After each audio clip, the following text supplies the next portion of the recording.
If you use guava in the manner described, your cough will be cured. Guava is generally cooling in nature, but using it in this manner can be especially beneficial for coughs. So, how do you use it?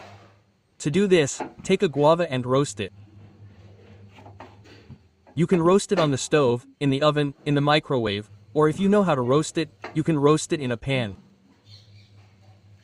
Roasted guava is the best. Consume this roasted guava once a day, when it's lukewarm. Try it for 7 days in a row.